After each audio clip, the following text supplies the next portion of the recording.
പ്രിയപ്പെട്ട കുട്ടികളെ, രണ്ടാമത്തെ യൂണിറ്റിലെ ആദ്യത്തെ പാഠമായ ആൻഡ് ദെൻ ഗാന്ധി കെയിം എന്ന പാഠമാണ് നമ്മൾ ഇന്ന് പഠിക്കാൻ പോകുന്നത്. എൻ്റെ ജീവിതമാണ് എൻ്റെ സന്ദേശം എന്ന് പറഞ്ഞ മഹാത്മാഗാന്ധിയുടെ ജീവിതത്തെക്കുറിച്ചാണ് ഈ പാഠം. സ്വാതന്ത്ര്യത്തിനു വേണ്ടി പോരാടിയ ഒരു ജനതയെ അഹിംസയുടെ പാതയിലൂടെ മുന്നോട്ട് നയിക്കുവാനും അവർക്ക് വേണ്ട മാർഗനിർദ്ദേശങ്ങൾ നൽകുവാനും അദ്ദേഹത്തിന് കഴിഞ്ഞു. അദ്ദേഹത്തെക്കുറിച്ചുള്ള ഒരു ഇൻട്രൊഡക്ഷനാണ് ഇപ്പോൾ നിങ്ങൾ കാണാൻ പോകുന്നത്. നമുക്ക് പഠിക്കാനുള്ള പാഠത്തിൽ നിന്നുള്ള ഇൻട്രൊഡക്ഷനും ഞാൻ ഇതിൽ ഉൾപ്പെടുത്തിയിട്ടുണ്ട്. അപ്പോൾ ഇൻട്രൊഡക്ഷനിലേക്ക് നമുക്ക് പോകാം. Mohandas Karamchand Gandhi was one of the great sons of Indian soil who rose to become a great soul and gave a major contribution to the great Indian freedom struggle against the British rule in India. He was a man with simplicity and great ideologies. ജീവിച്ചിരുന്നതായി ഇനി വരുന്ന തലമുറ വിശ്വസിച്ചേക്കില്ല. ഗാന്ധിജിയെക്കുറിച്ചും ഈ പാഠത്തെക്കുറിച്ചുമുള്ള ഒരു introductory video ആണ് ഇപ്പോൾ നിങ്ങൾ കണ്ടത്. ഈ വീഡിയോയുമായി ബന്ധപ്പെട്ട് 3 ചോദ്യങ്ങൾ താഴെ കൊടുത്തിട്ടുണ്ട്. ആ ചോദ്യങ്ങളിലേക്ക് നമുക്ക് പോകാം. പാഠം തുടങ്ങുന്നതിന് മുമ്പ് 3 ചോദ്യങ്ങൾ കൊടുത്തിട്ടുണ്ട്. നമുക്ക് നോക്കാം. What impression of Gandhiji do you get from the brief description given above? Discuss. മുകളിൽ കൊടുത്തിരിക്കുന്ന ഹ്രസ്വ വിവരണത്തിൽ നിന്ന് ഗാന്ധിജിയെക്കുറിച്ച് എന്ത് മതിപ്പാണ് നിങ്ങൾക്ക് ലഭിക്കുന്നത്? ചർച്ച ചെയ്യുക. The impression I get is that Mahatma Gandhi is one of the greatest revolutionaries the world has ever seen. ലോകം കണ്ട ഏറ്റവും വലിയ വിപ്ലവകാരികളിൽ ഒരാളാണ് മഹാത്മാഗാന്ധി എന്നാണ് എനിക്ക് തോന്നുന്നത്. He did not have any political authority, but he was a true leader of the people. അദ്ദേഹത്തിന് രാഷ്ട്രീയമായ അധികാരങ്ങളൊന്നും ഇല്ലായിരുന്നു, പക്ഷേ അദ്ദേഹം ജനങ്ങളുടെ യഥാർത്ഥ നേതാവായിരുന്നു. He was not a shrewd politician, but he impressed people with his powerful personality. അദ്ദേഹം സമർത്ഥനായ രാഷ്ട്രീയക്കാരനല്ലായിരുന്നു, മറിച്ച് തൻ്റെ ശക്തമായ വ്യക്തിത്വത്താൽ ആളുകളെ ആകർഷിച്ചിരുന്നു. He fought the British with weapons of truth and non-violence. സത്യവും അഹിംസയും ഉപയോഗിച്ച് അദ്ദേഹം ബ്രിട്ടീഷുകാരോട് യുദ്ധം ചെയ്തു. He always advocated non violence. അദ്ദേഹം എല്ലായ്പ്പോഴും അഹിംസയ്ക്ക് വേണ്ടി വാദിച്ചു. He was a man of wisdom and humility. അദ്ദേഹം ജ്ഞാനവും വിനയവും ഉള്ളയാളായിരുന്നു. He had a magnetic attraction and great persuasive power. മറ്റുള്ളവരെ തന്നിലേക്ക് ആകർഷിക്കുവാനും കൂടാതെ വലിയ അനുനയ ശക്തിയും ഉണ്ടായിരുന്ന ആളായിരുന്നു അദ്ദേഹം. രണ്ടാമത്തെ ചോദ്യത്തിലേക്ക് നമുക്ക് പോകാം. What kind of a fighter is Gandhiji? Gandhiji ഏത് തരം പോരാളിയാണ്? Mahatma Gandhi was much more than a freedom fighter. ഒരു സ്വാതന്ത്ര്യ സമര സേനാനി എന്നതിനപ്പുറമായിരുന്നു Mahatma Gandhi.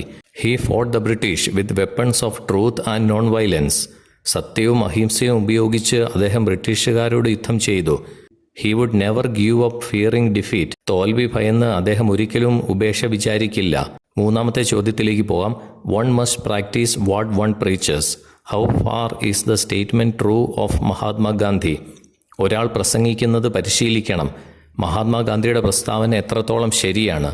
The uniqueness of Gandhi's teaching was that he practised what he preached.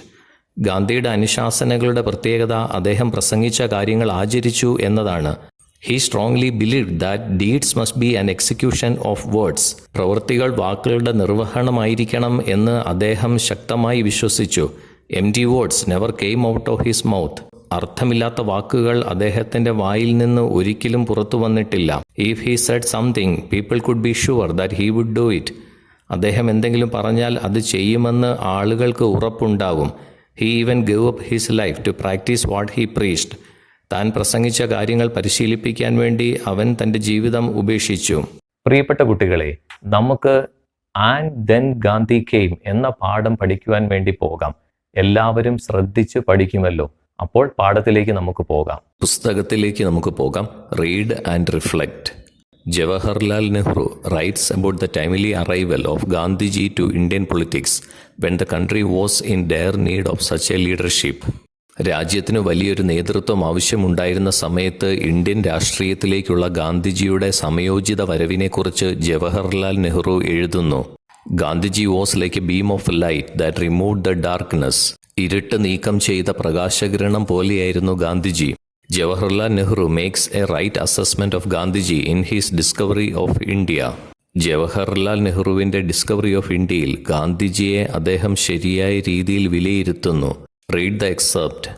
താഴെ കൊടുത്തിരിക്കുന്ന ഭാഗം വായിക്കുക. And then Gandhi came. അപ്പോഴാണ് ഗാന്ധിജി എത്തിയത്.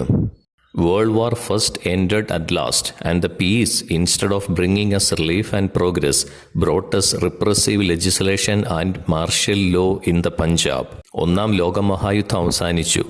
ആശ്വാസത്തിനും പുരോഗതിക്കും സമാധാനത്തിനും പകരം പഞ്ചാബിൽ പുതിയ നിയമനിർമ്മാണവും സൈനിക നിയമവും കൊണ്ടുവന്ന് ഞങ്ങളെ അടിച്ചമർത്തി. A bitter sense of humiliation and a passionate anger filled our people. കൈപ്പേറിയ അപമാനബോധവും വികാരഭരിതമായ കോപവും കൊണ്ട് നമ്മുടെ ജനത്തിന്റെ മനസ്സ് നിറഞ്ഞു. We had become a derelict nation. ഞങ്ങൾ ഉപേക്ഷിക്കപ്പെട്ട ഒരു രാഷ്ട്രമായി മാറിയിരുന്നു. Yet what could we do? How to change this vicious process? എന്നിട്ടും എന്ത് ചെയ്യാൻ സാധിക്കും? ഈ ദുഷിച്ച പ്രക്രിയ എങ്ങനെയാണ് മാറ്റുന്നത്? We seem to be helpless in the grip of some all-powerful monster. നിസ്സഹായരായി സർവശക്തനായ ഒരു രാക്ഷസന്റെ പിടിയിലാണ് ഞങ്ങളെന്ന് തോന്നി. Our limbs were paralyzed. Our minds deadened. ഞങ്ങളുടെ കൈകാലുകൾ തളർന്നു, മനസ്സ് മരിച്ചു. Large numbers of people cut off from the land and incapable of any kind of manual or technical work joined the swelling army of the unemployed. And helpless, hopeless, sank ever deeper into the morass. ധാരാളം ആളുകൾ അവരുടെ സ്വദേശത്ത് നിന്ന് തുടച്ചു നീക്കപ്പെടുകയും ഏതെങ്കിലും തരത്തിലുള്ള manual അല്ലെങ്കിൽ സാങ്കേതിക ജോലികൾക്ക് കഴിവില്ലാത്തവരായി മാറി തൊഴിലില്ലാത്തവരുടെ ഗണത്തിൽ പെടുകയും ചെയ്തു. നിസ്സഹായരായി പ്രതീക്ഷയില്ലാത്തവരായി മാറി ഒരിക്കലും രക്ഷപ്പെടാനാവാത്ത ആഴത്തിലേക്ക് അവർ മുങ്ങി. They did not know where to look, for neither the old nor the new offered them any hope.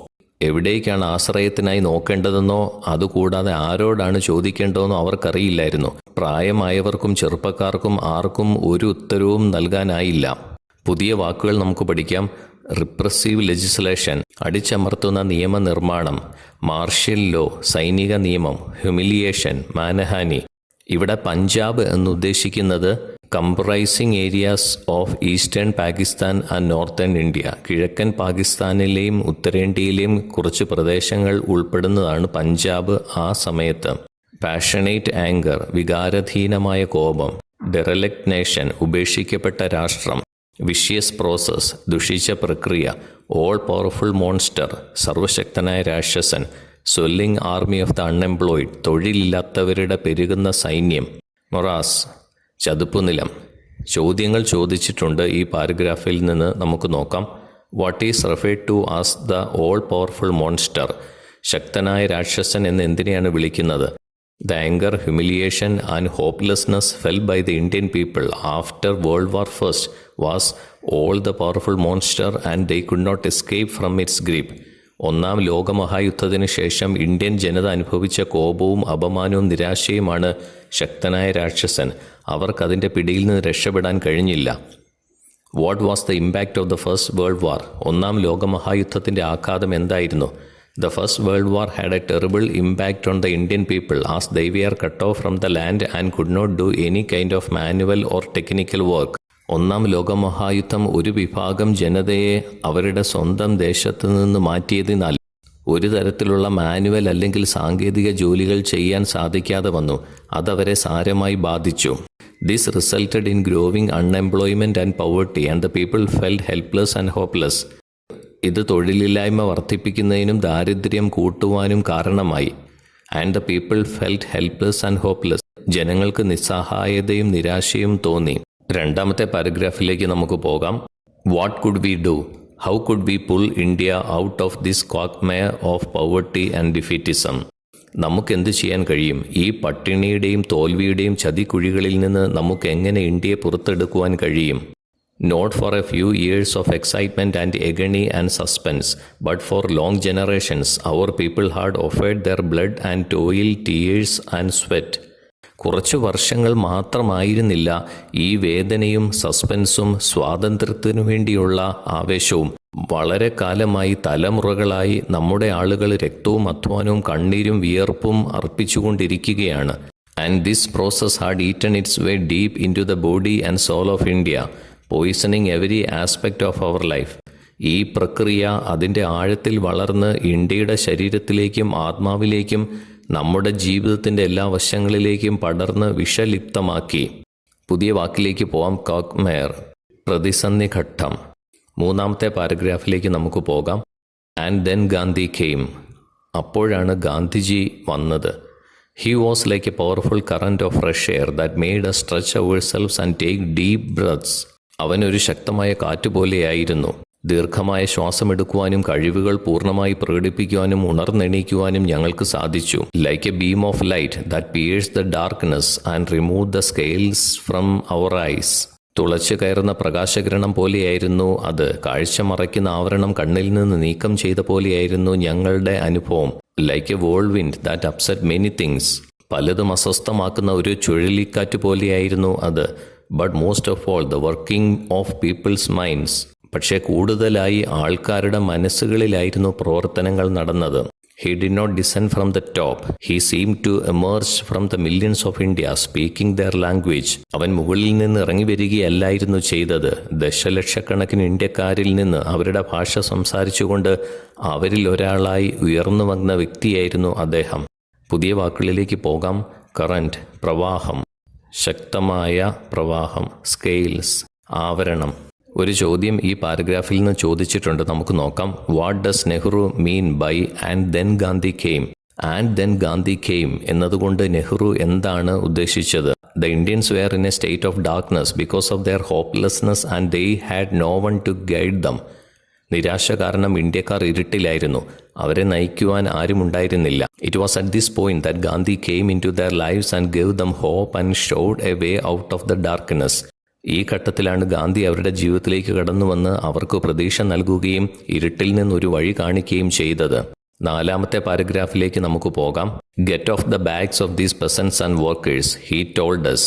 അദ്ദേഹം പറഞ്ഞു, ഈ കർഷകരുടെയും തൊഴിലാളികളുടെയും മുതുകത്ത് നിന്ന് നിങ്ങൾ ഇറങ്ങുക. All of you who live by their exploitation, get rid of the system that produces this poverty and misery. അവരുടെ ചൂഷണത്താൽ ജീവിക്കുന്ന നിങ്ങൾ എല്ലാവരും ഈ ദാരിദ്ര്യവും ദുരിതവും സൃഷ്ടിക്കുന്ന സംവിധാനത്തിൽ നിന്ന് പുറത്തു വരിക. Political freedom took A new shape then and acquired A new content. രാഷ്ട്രീയ സ്വാതന്ത്ര്യം അന്നൊരു പുതിയ രൂപം കൈവരിക്കുകയും ഒരു പുതിയ ഉള്ളടക്കം നേടുകയും ചെയ്തു. Much that he said we only partially accepted or sometimes did not accept at all. അദ്ദേഹം പറഞ്ഞ കാര്യങ്ങൾ ഞങ്ങൾ ഭാഗികമായി മാത്രമാണ് അംഗീകരിച്ചത്, അല്ലെങ്കിൽ സ്വീകരിച്ചില്ല എന്ന് വേണമെങ്കിലും പറയാം. But all this was secondary. പക്ഷേ ഇതെല്ലാം രണ്ടാമത് വരുന്ന കാര്യങ്ങളാണ്. The essence of his teaching was fearlessness and truth and action allied to this, always keeping the welfare of the masses in view. അദ്ദേഹത്തിൻ്റെ അനുശാസനകളുടെ സാരം നിർഭയവും സത്യവുമായിരുന്നു. കൂടാതെ ഇവയുമായി ബന്ധപ്പെട്ട പ്രവർത്തനങ്ങളും അതുകൂടാതെ എല്ലായ്പ്പോഴും ജനങ്ങളുടെ ക്ഷേമം കാത്തു സൂക്ഷിക്കുന്നതുമായിരുന്നു. The greatest gift for an individual or a nation, so we had been told in our ancient books, was abhaya, fearlessness, not merely bodily courage but the absence of fear from the mind. ഒരു വ്യക്തിക്കോ രാജ്യത്തിനോ ഉള്ള ഏറ്റവും വലിയ സമ്മാനം അവരുടെ പുരാതന പുസ്തകങ്ങളിൽ പറഞ്ഞിരിക്കുന്നത് പോലെ ഭയമില്ലായ്മ, അതായത് ശാരീരിക ധൈര്യം മാത്രമല്ല, മനസ്സിൽ നിന്നുള്ള ഹൃദയത്തിൻ്റെ ധൈര്യമാണ്. The dominant impulse in India under British rule was that of fear. ബ്രിട്ടീഷ് ഭരണത്തിന് കീഴിൽ ഇന്ത്യയിൽ ശക്തമായി കാണപ്പെട്ടത് ഭയം ആയിരുന്നു. പെർവേസീവ്, ഒപ്രസിംഗ്, സ്ട്രാംഗ്ലിംഗ് ഫിയർ, വ്യാപകമായ, അടിച്ചമർത്തുന്ന, ശ്വാസം മുട്ടിക്കുന്ന ഭയം. Fear of the army, the police, the wide spread secret service, fear of the official class. സൈന്യത്തോടുള്ള ഭയം, പോലീസിനോടുള്ള ഭയം, രഹസ്യാന്വേഷകരോടുള്ള ഭയം, ഉദ്യോഗസ്ഥരോടുള്ള ഭയം. Fear of laws meant to suppress and of the prison. അടിച്ചമർത്താനും ജയിലിലടയ്ക്കുവാനും വേണ്ടി മാത്രമുണ്ടാക്കിയുള്ള നിയമങ്ങളോടുള്ള ഭയം. Fear of the landlord's agent, ജന്മിമാരുടെ ഉദ്യോഗസ്ഥരോടുള്ള ഭയം. Fear of the money lender, പലിശക്കാരനോടുള്ള ഭയം. Fear of unemployment and starvation, തൊഴിലില്ലായ്മയോടും പട്ടിണിയോടുമുള്ള ഭയം. Which wear always on the threshold, ഇതെല്ലാം അവരുടെ മുമ്പിൽ എപ്പോഴും ഉണ്ടായിരുന്നു. It was against this all pervading fear that Gandhi's quiet and determined voice was raised. വ്യാപകമായ ഈ ഭയത്തിനെതിരെയാണ് ഗാന്ധിജിയുടെ നിശ്ചയദാർഢ്യമുള്ള ശബ്ദം ഉയർന്നത്. ബി നോട്ട് അഫ്രൈഡ്, ആരും ഭയപ്പെടേണ്ട എന്ന് ഗാന്ധിജി പറഞ്ഞു. Was it so simple as all that?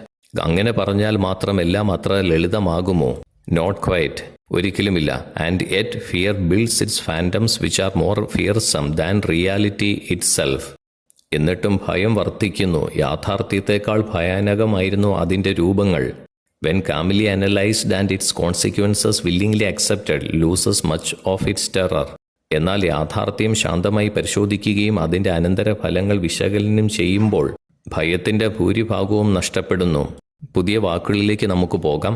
Pervasive, വ്യാപകമായ. സ്ട്രാംഗ്ലിംഗ് ഫിയർ, ശ്വാസം മുട്ടിക്കുന്ന ഭയം. ത്രഷോൾഡ്, വാതിൽപ്പടി, മുന്നിൽ നിൽക്കുന്ന കാര്യങ്ങൾ. അങ്ങനെയൊക്കെയാണ് അതിൻ്റെ അർത്ഥം. Phantoms, മായാരൂപങ്ങൾ.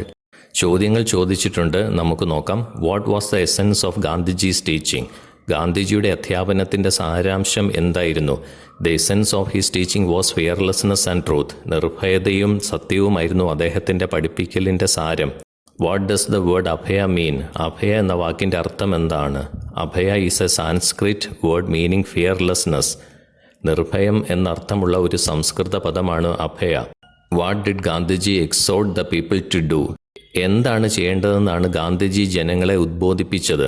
Gandhiji exhorted the people not to be afraid. ഭയപ്പെടരുതെന്ന് ഗാന്ധിജി ജനങ്ങളെ ഉദ്ബോധിപ്പിച്ചു. The British ruled India through putting fear into people. ഭയം കുത്തിവെച്ചുകൊണ്ടാണ് ബ്രിട്ടീഷുകാർ ഇന്ത്യ ഭരിച്ചത്. Gandhiji wanted to remove this fear. ഈ ഭയമെല്ലാം മനസ്സിൽ നിന്ന് എടുത്തു കളയുവാനാണ് ഗാന്ധിജി ആഗ്രഹിച്ചത്. അടുത്ത പാരഗ്രാഫിലേക്ക് പോകാം.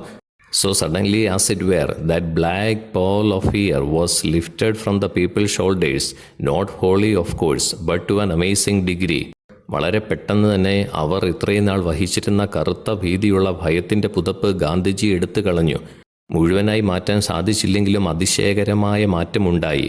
As fear is close companion to falsehood, so truth follows fearlessness. ഭയം അസത്യത്തിൻ്റെ അടുത്ത കൂട്ടാളിയായതിനാൽ സത്യം നിർഭയത്വത്തെ പിന്തുടർന്നു. The Indian people did not become much more truthful than they were, nor did they change their essential nature overnight.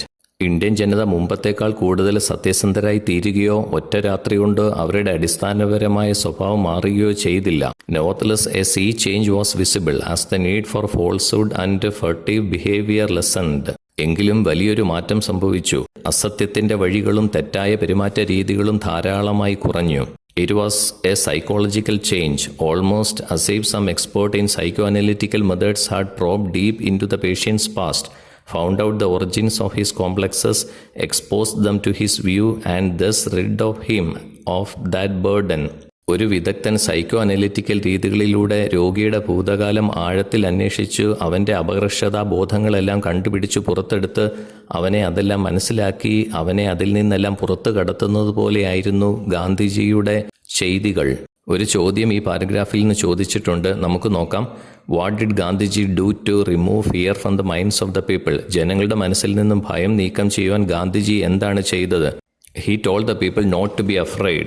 ആരും പേടിക്കേണ്ട ആവശ്യമില്ല എന്ന് അദ്ദേഹം പറഞ്ഞു. He remove the fear from their hearts like a psychologist. ഒരു മനഃശാസ്ത്രജ്ഞൻ ഭയം എടുത്തു കളയുന്നത് പോലെ അദ്ദേഹം എല്ലാവരുടെയും ഹൃദയത്തിൽ നിന്ന് ഭയം എടുത്തു കളഞ്ഞു. അടുത്ത പാരഗ്രാഫിലേക്ക് പോകാം. There was the psychological reaction also. മനഃശാസ്ത്രപരമായ പ്രതികരണവും ഉണ്ടായി. A feeling of shame at our long submission to an alien rule that had degraded and humiliated us, and a desire to submit no longer, whatever the consequences may be. തങ്ങളെ ഇത്രയും നാൾ അപമാനിക്കുകയും തരം താഴ്ത്തുകയും ചെയ്ത ഒരു വിദേശ നിയമത്തിന് കീഴിൽ ദീർഘകാലമായി സമർപ്പിച്ചതിൽ അവർ ലജ്ജിച്ചു. എന്തു പ്രത്യാഘാതങ്ങൾ വന്നാലും ഇനിയും ഇങ്ങനെ തുടരാനാവില്ല എന്ന തോന്നലും അവർക്കുണ്ടായി. We did not grow much more truthful perhaps than we had been previously. But Gandhi was always there as a symbol of uncompromising truth to pull us up and shame us into truth. മുമ്പുണ്ടായിരുന്നതിനേക്കാൾ സത്യസന്ധരായി ഒരുപക്ഷെ ഞങ്ങൾ വളർന്നിരുന്നില്ല. പക്ഷേ സത്യത്തിലേക്ക് അദ്ദേഹം ഞങ്ങളെ വലിച്ചുകൊണ്ട് പോകുവാൻ വിട്ടുവീഴ്ചയില്ലാത്ത സത്യത്തിന്റെ പ്രതീകമായി ഗാന്ധി എപ്പോഴും ഞങ്ങളുടെ കൂടെ ഉണ്ടായിരുന്നു. ഒരു ചോദ്യം ഇതിൽ നിന്ന് ചോദിച്ചിട്ടുണ്ട്. Why was Gandhiji compared to a psychologist? Gandhiji എന്തുകൊണ്ടാണ് ഒരു മനഃശാസ്ത്രജ്ഞനോട് താരതമ്യപ്പെടുത്തിയത്? Gandhiji was compared to a psychologist because he brought a psychological change in the minds of people. ഗാന്ധിജിയെ ഒരു മനഃശാസ്ത്രജ്ഞനുമായി ഇവിടെ താരതമ്യം ചെയ്തിരിക്കുന്നു. കാരണം ജനങ്ങളിൽ വലിയൊരു മാനസികമായ മാറ്റം അദ്ദേഹം ഉണ്ടാക്കി. A psychologist probes deep into the patient's past to find out the origins of his complexes. ഒരു മനഃശാസ്ത്രജ്ഞൻ രോഗിയുടെ മനസ്സിന്റെ ആഴങ്ങളിലേക്ക് കടന്നു ചെന്ന് അവന്റെ അപകർഷതാ ബോധങ്ങൾ കണ്ടുപിടിക്കുന്നു. Gandhiji did the same. ഗാന്ധിജിയും അതുപോലെ തന്നെയാണ് ചെയ്തത്. He probed deep into the minds of the people and removed the fear. അദ്ദേഹം ജനങ്ങളുടെ മനസ്സിന്റെ ആഴങ്ങളിലേക്ക് കടക്കുകയും ഭയം എടുത്തു കളയുകയും ചെയ്തു. പ്രിയപ്പെട്ട കുട്ടികളെ, ആൻഡ് ദെൻ ഗാന്ധി കെയിം എന്ന പാഠത്തിന്റെ പകുതിയോളം ഭാഗമാണ് നമ്മൾ ഈ വീഡിയോയിൽ പഠിച്ചത്. ബാക്കിയുള്ള ഭാഗം അടുത്ത വീഡിയോയിൽ നമുക്ക് പഠിക്കാം. Thank you so much for watching.